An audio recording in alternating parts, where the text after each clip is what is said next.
third base, both Mohawks, number It's live whenever you're ready. from Mississippi State, Justin Foscu. Wait, where's Foscu? Huntsville, Alabama. Foscu's at... He's going to probably be on the 5. What? No, he's at third base. In the left field for Amsterdam, number 3 from Mississippi State, and Allen. His hometown, Theodore, Alabama. Hey folks, we're looking for some participants for the Browns Coach Dice Roll. If you're interested, come on over to customer. Good evening, everybody, from a sunny Shuttleworth Park. We are bringing you some extra baseball here today between the hometown Amsterdam Mohawks and the visiting Saugerties Stallions.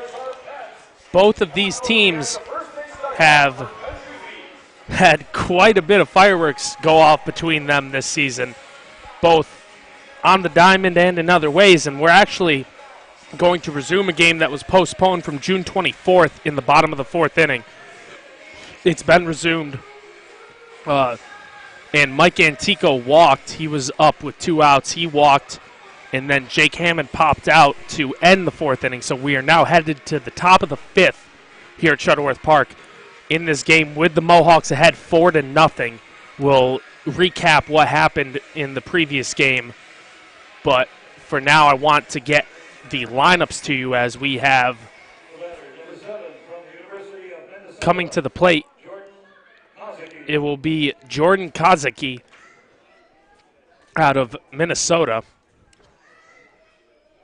Number 7, he'll be playing shortstop up against the Mohawk starter. Now, today will be Dale Stanovich, as that first pitch is in there for a called strike, 0-1.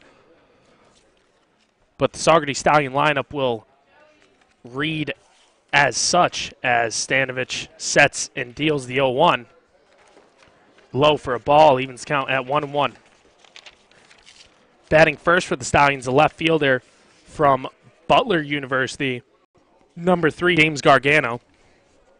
Batting second, the designated hitter from the University of Virginia, as that one misses low. It's 2-1. Number 26,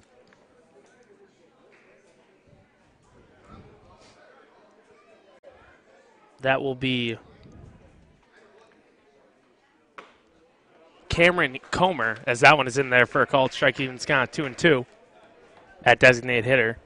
Batting third, the second baseman from St. Bonaventure University, number 20, Tyler Kelder. Batting fourth, the third baseman from the University of Minnesota, number 16, Easton Bertrand. And the 2-2 is swung on and missed by Kozicki, and he is down with the first out of the top of the 5th. And that will bring up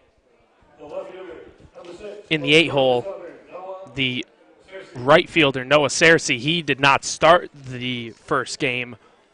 He is in there. This will be his first official at-bat of this contest, as that off-speed pitch misses low and inside. It's 1-0.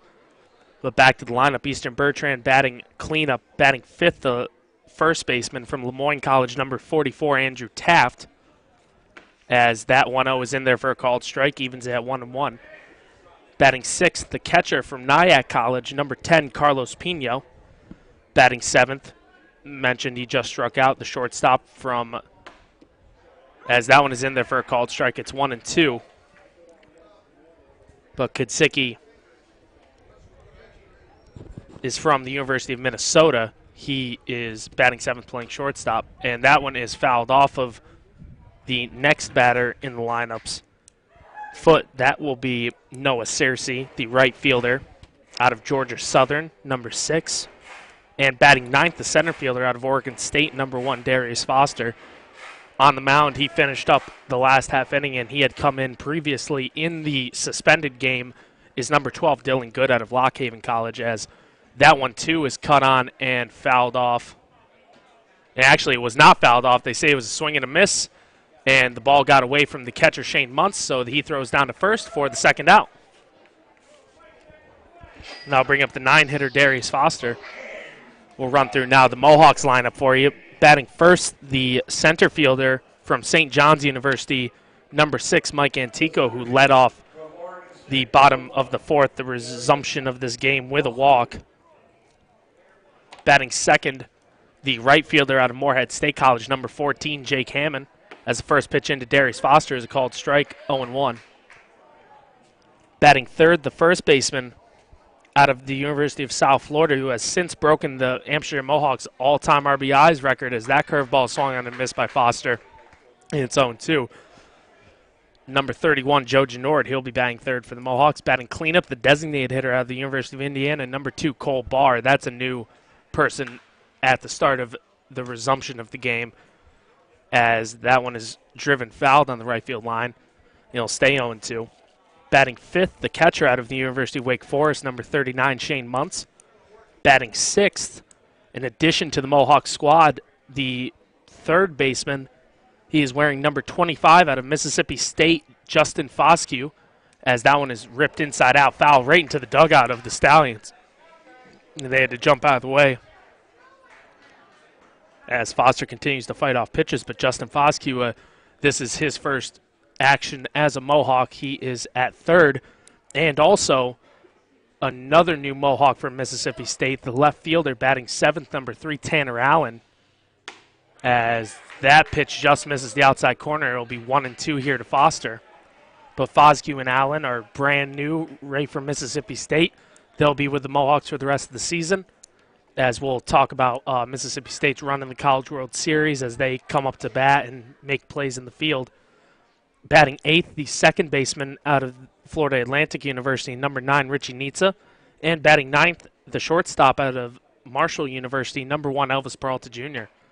As that pitch just misses the outside corner once again, evens count 2-2, as Foster begins to put together a quality at-bat.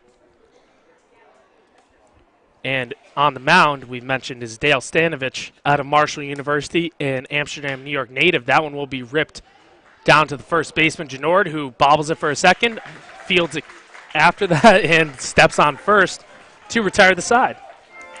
So Stanovich gets the false start here in this resumption of the first of a doubleheader, and he pitches a 1-2-3 fifth inning here, as we will head to the bottom of the fifth with the Amsterdam Mohawks still up 4-0. You are listening to the Amsterdam Mohawks Radio Network here on YouTube Live.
Joe Genord will lead off the bottom of the fifth inning here for the Amsterdam Mohawks. And he pops that one a mile high in the shallow left. It looks like it will curve foul, but called off by the shortstop Kudzicki for the first out, as Genord is retired, one away. Mentioned before that Genord broke the Amsterdam Mohawks all-time RBI record, and he now has 24 on the year here, as he broke it with his 64th, and I think that gives him now 67 total, as Cole Barr will step up to the plate. He tries to bunt that one but misses. And it'll be 0-1. Barr was not in the first game, as it looked like that one might have actually been called a ball, as that one is kind of missed. and it'll even at 1-1.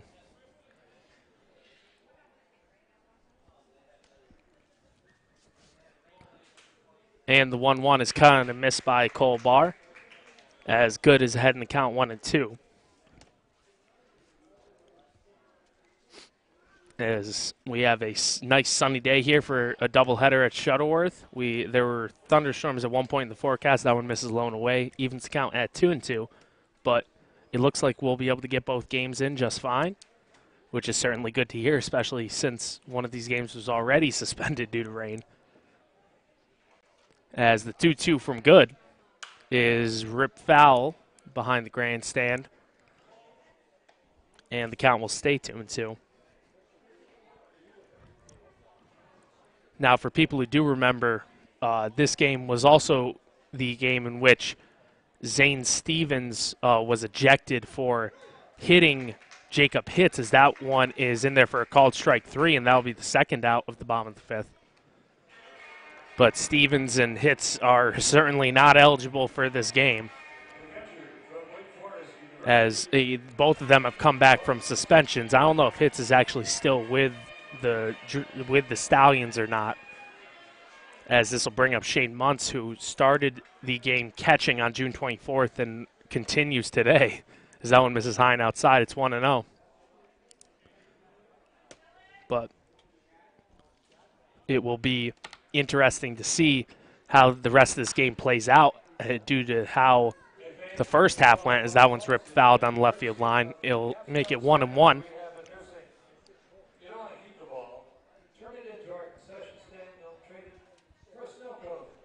Shane Muntz in the first half of this game on June 24th also hit a solo home run, and he struck out, so he's 1 for 2 so far officially.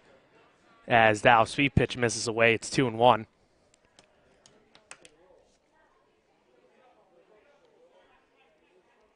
Shane Muntz since has been a quality utility player for the Mohawks, as that one misses away once again, so it's 3-1.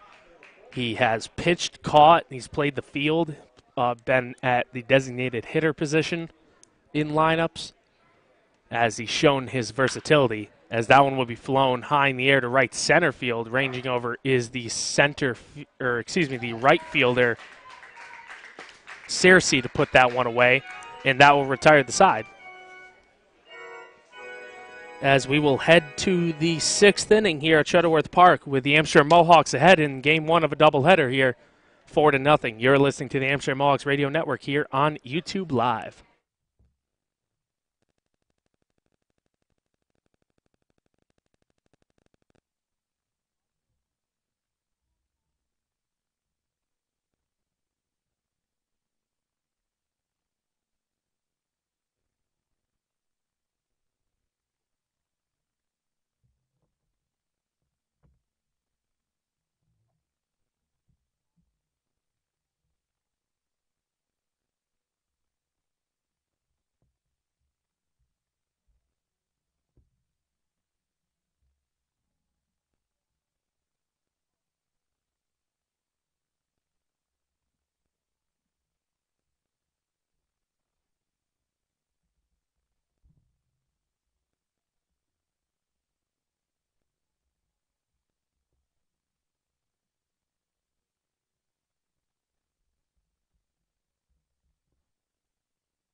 James Gargano coming up to lead off the top of the 6th inning here for the Saugerties Stallions.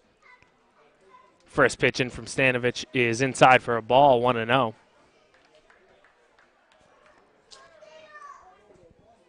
This inning due up will be the top of the order, Gargano, Comer, and Kelder, as that one is popped up.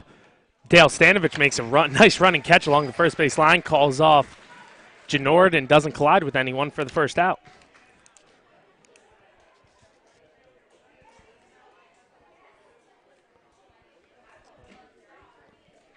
And that will bring up Cameron Comer, the designated hitter out of Virginia, of the University of Virginia Cavaliers. First pitch from lefty to lefty is outside. It'll be 1-0. Comer in the first half on June 24th is 0 for 2 so far. He lined out to center and hit into a fielder's choice. That ball misses in the dirt. Makes it 2-0.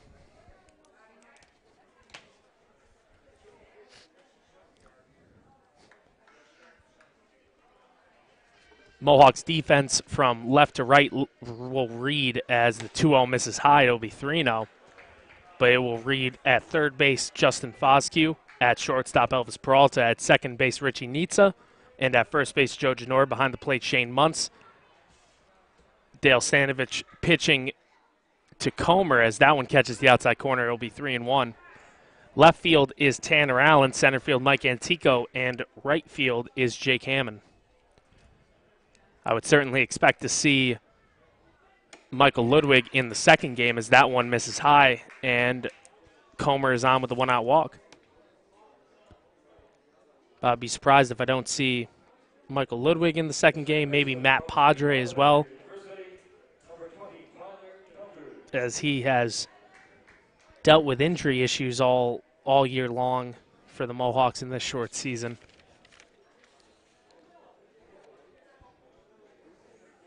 And that will bring up Tyler Kelder out of St. Bonaventure. He is playing second base for the Stallions as that one misses inside, 1-0. Comer has only stolen one base all year. He's 1 for 1. As that pitch into Kelder misses inside, and it's now 2-0 as Stanovich begins to lose some of his control. Stanovich, from his stats, he's made 8 appearances. As that one is ripped down the left field line, hooking foul as it made it into the trees, but luckily into the trees to the left of the ad monster, as it looked like Kelder was about to get the Stallions on the board. But Stanovich's numbers so far, he's thrown 10 in the third innings, given up 8 hits and 8 runs. 6 of those runs are earned. He's walked 9 and struck out 14. He has a 5.22 ERA and is actually 0-0, even though he's made it into a lot of games. That one misses high, but bounces right back to Muntz, as Comer did not try the arm of Muntz, which is probably fortunate for the Stallions, as Muntz now comes out to talk to Stanovich, give him a couple words of encouragement.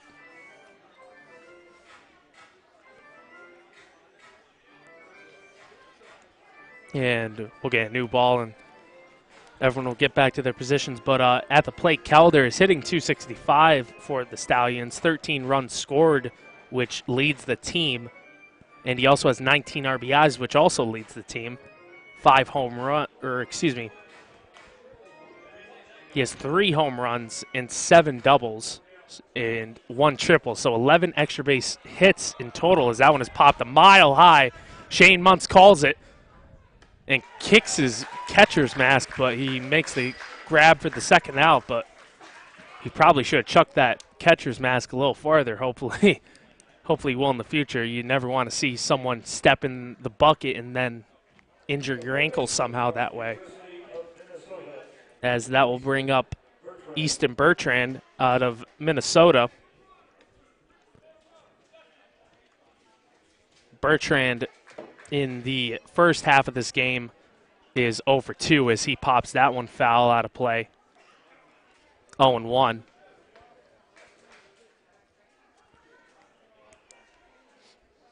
But the Stallions couldn't really get much going against the Mohawks pitching, even though they used 3 different pitchers. They actually had 2 of them ejected.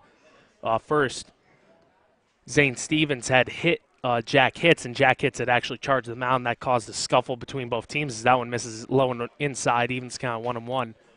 And that just wasn't good to see. Luckily, I don't think anyone was seriously injured in their scuffle on June 24th. But regardless, the game wasn't even finished as the finals. That one was cut on and missed. Nice fastball there to Bertrand from Stanovich, and it's 1-2. But either way, that meant that the Mohawks had to bring in another pitcher at the time. That was in the second inning, as that one was cut on and missed by Bertrand, and that will retire the side as Stanovich works around the walk to put away the Stallions, as we will head to the bottom of the 6th here at Shuttleworth Park with the Amsterdam Mohawks up 4-0. You're listening to the Amsterdam Mohawks Radio Network here on YouTube Live.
And finally, from the Bulldogs of Mississippi State, I get to say that Justin Foskey was stepping up to the plate for the Amsterdam Mohawks, as his arrival along with Tanner Allen's have been delayed by Mississippi State's run in the College World Series, as that one misses low and away from Dylan Good, and it is 1-0.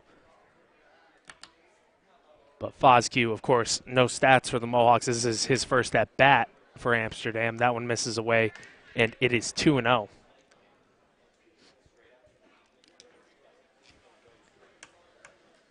As the Mohawks will look to expand on their 4-0 lead, as the game, of course, feels really young as we resumed it in the bottom of the 4th. We've only played an inning and a half. That one missed low, so it's now 3-0.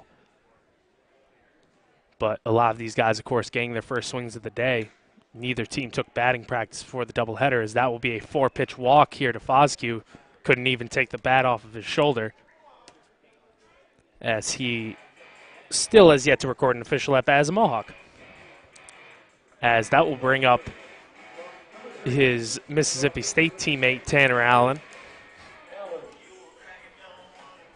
Allen and Foskey are both listed as infielders, but Allen can, including Foskey, they can both play outfield, but I think we'll see Foskey more in the infield. On the left side, third base, maybe shortstop, but Elvis Peralta Jr., as that one missed low or high and outside, and Dylan Good has thrown 5 straight balls to start the inning. So they'll have a pitcher's conference, but if I had to guess, I would expect Foskey at third, Elvis Peralta still at shortstop, and then maybe see a switch of the Richies, maybe Richie Barella, Richie Nitza at second, and then a combination of Joe Genord, Tanner Allen at first, and then catcher, a combination of Shane Muntz, Matt Padre, and Joe Genord. As we'll probably see the playing time of Ben Rhodes and maybe Jake Hammond diminish a bit with the addition of these 2 guys on the roster, as that one was fouled back by Allen. It's 1-1. But the Mohawks always do a good job of getting everyone on their roster into games and getting playing time because, of course, with Summer League, that's all that matters. But, of course, everyone does want to win, too. As the 1-1 is popped high into the air. Calling it is the first baseman, Taft, who will make the catch for the first out. And that'll bring up Richie Nitsa in the 8-hole. Second baseman from Florida Atlantic, Richie